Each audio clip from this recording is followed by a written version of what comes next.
देखिए, ग्रंथों के चक्कर में आप मत पड़िए, क्योंकि ये अनंत पारम गंभीरम दुर्विगाह्यम समुद्रवत, अनंत अपार गहन समुद्र की तरह, एक भयंकर जंगल वन की तरह से हैं। इन ग्रंथों, शास्त्रों, वेदों, पुराणों, स्मृतियों के चक्कर में यदि आप पड़ गए, सर्वनाश हो जाएगा आपका। क्योंकि श्रुतियों स्मृतियों में बहुत कुछ लिखा गया है। एक एक ग्रंथ में विरोधी बातें, एक ग्रंथ में जो बात कही दूसरे ही ग्रंथ ने उसकी काट कर दी, और एक ग्रंथ में जो बात कही दूसरा ग्रंथ भी उसकी पुष्टि करता है। विरोध भी दिखता है और सामंजस्य भी दिखता है।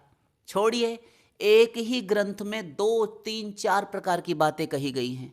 अब आप बताइए कैसे समन्वय करेंगे? आप सामंजस्य नहीं बैठा सकते। तो आपका जो ये प्रश्न है कि कौन सा ग्रंथ पढ़ें कि भगवान प्रसन्न हो जाएं, भगवान मिल जाएं, इससे कुछ नहीं होने वाला। किसी ग्रंथ के पढ़ने से, पुस्तकों के अध्ययन से, अनुशीलन, स्वाध्याय, इनसे कुछ नहीं होता।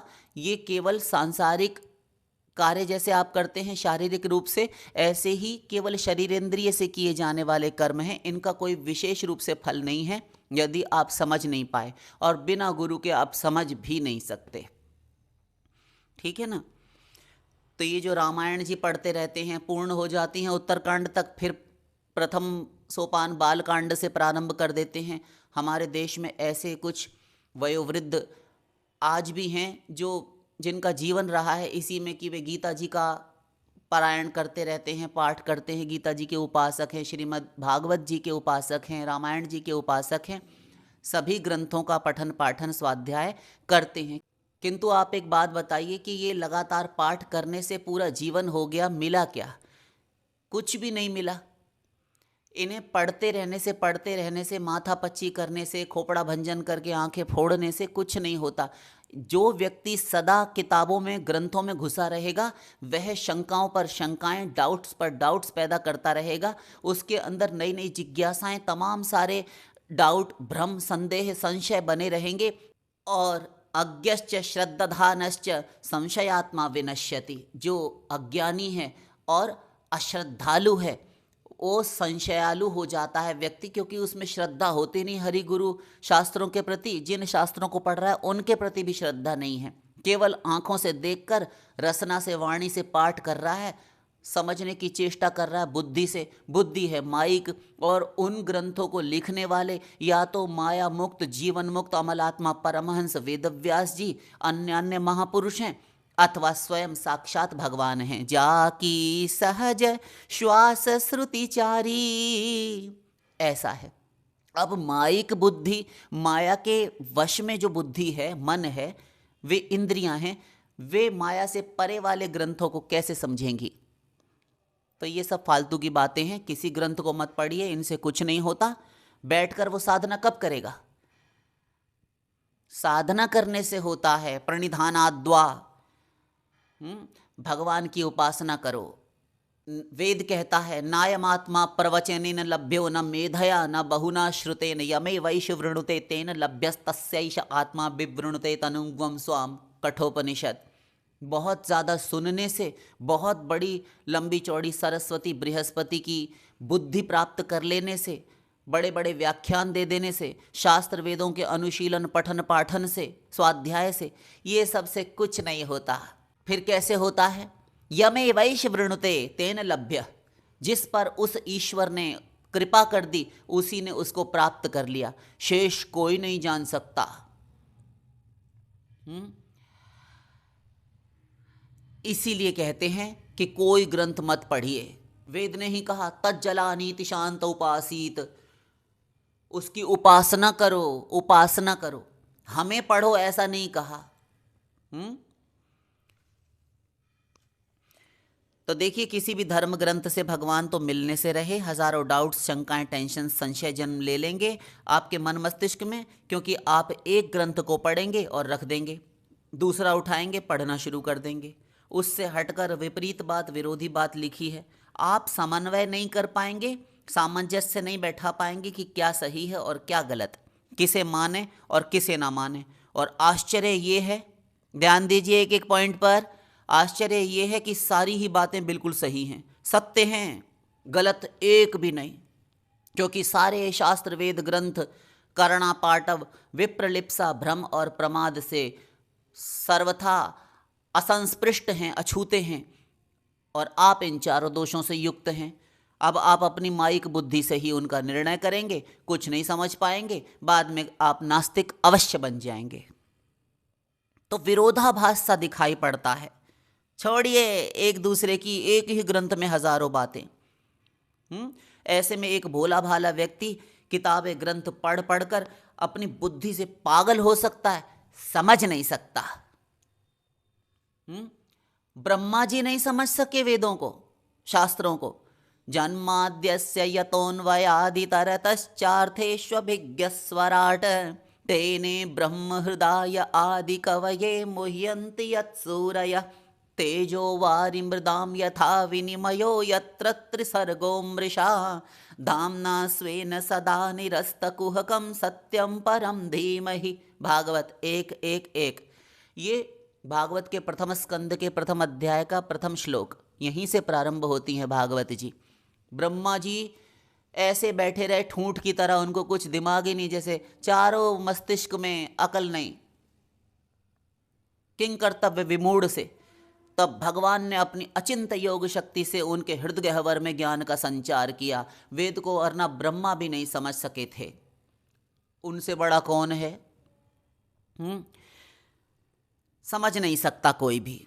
छमत बिमत न पुराण एक मत जहां तहां झगड़ो सो, विनय पत्रिका गोस्वामी जी कह रहे हैं। सब में झगड़ा लाग डांट लगी रहती है, वो ग्रंथ कुछ कह रहा है, वो ग्रंथ कुछ कह रहा है।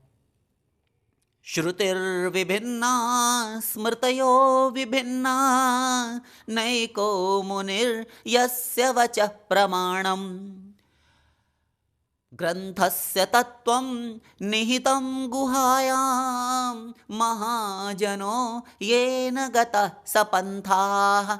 महाभारत ये कहता है, तमाम श्रुतियां हैं, तमाम स्मृतियां हैं, उपनिषद आदि जो वेदों की मुकुटमणियां हैं, ये सब वेद के उत्तर भाग और समस्त धर्म ग्रंथों को बनाने वाले अलग अलग ऋषि मुनि हो गए। और वह मुनि मुनि ही नहीं है जिसका मत दूसरे अथवा पिछले वाले मुनि से भिन्न ना हो, और सब बनाने वाले मुनि सत्य हैं, किंतु एक के प्रति भी आप दुर्भावना नहीं कर सकते, क्योंकि सभी ठीक हैं, और किसी एक का मत मानने से दूसरे का खंडन हो जाएगा, तो आप समझ नहीं सकते। युधिष्ठिर जी ने कहा था यक्ष के प्रश्नों में। गोस्वामी जी फिर बोले, श्रुति पुराण बहु कहेउ उपाई छूटे न अधिक अधिक अरुझाई। श्रुतियों पुराणों ने बहुत सारे उपाय कहे माया मुक्ति के, भव बंधन से पार जाने के, भगवत प्राप्ति के, किंतु ये इतने सारे उपाय पढ़ पढ़कर एक व्यक्ति पागल हो गया, नहीं छूटा, अधिक अधिक अरुझाई और उलझता चला गया। फिर कहा, अनंत पारम गंभीरम दुर्विगाह्यम समुद्रवत।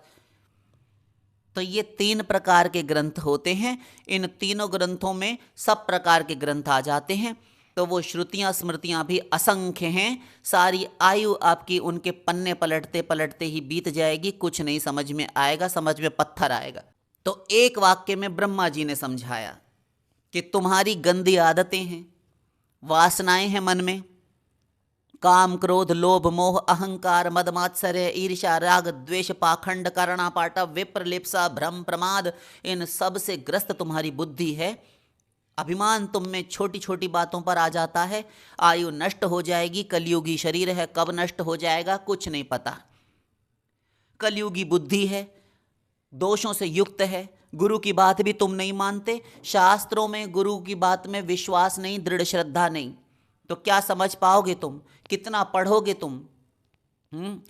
मंदा सुमंद मतयो मंद भाग्या ह्युपद्रुता। भागवत कि मंद भाग्य हो, अभागे हो तुम, क्योंकि भगवत चरणारविंदों से विमुख हो और तुम्हारे कर्म संस्कार अनंत हैं, प्रारब्ध संचित क्रियमाण, इसीलिए अभागा कहा जा रहा है। यहाँ तुम्हें जो अब ये मनुष्य शरीर मिला है, तो केवल उसके लिए हम तुम्हें एक उपाय बता रहे हैं। इन धर्मशास्त्रों में कुछ नहीं लिखा है, और जो कुछ है भी, सो बना रहने दो, तुम मत पड़ो उसके चक्कर में। हम बताए दे रहे हैं तुमको कि तुम्हें क्या करना है। बताइए ब्रह्मा जी। तो ब्रह्मा जी कहते हैं, आलोड्य सर्वशास्त्राणि विचार्य च पुनः पुनः इदमेकं सुनिष्पन्नं ध्येयो नारायणो हरि। मत्स्य पुराण, नृसिंह पुराण, गरुड़ पुराण, ये श्लोक सभी पुराणों में मिल जाता है लगभग। क्या अर्थ है इसका? इसका अर्थ है कि देखिए, वेद शास्त्र पुराणों को सबको मैंने एक स्थान पर इकट्ठा किया और उनका आलोडन विलोडन किया, उन्हें अच्छी तरीके से मथा और मथ कर बार बार विचार किया। विचार्य च पुनः पुनः। तो क्या निष्कर्ष निकाला आपने मथ कर? क्या है आपके विचार से इसमें लिखा हुआ? तो कहते हैं, इदमेकम सुनिष्पन्नम ध्येयो नारायणो हरि। भगवान श्री हरि, श्री कृष्ण की भक्ति ही इसमें लिखी है, इसमें उनका ध्यान करना लिखा है, और बाकी सब उठाकर तुम एक और रख दो। अग्नि पुराण भी कहता है, वही विद्वान है, वही ज्ञानी है जो समस्त शास्त्रों में से उनका सार निकाल ले।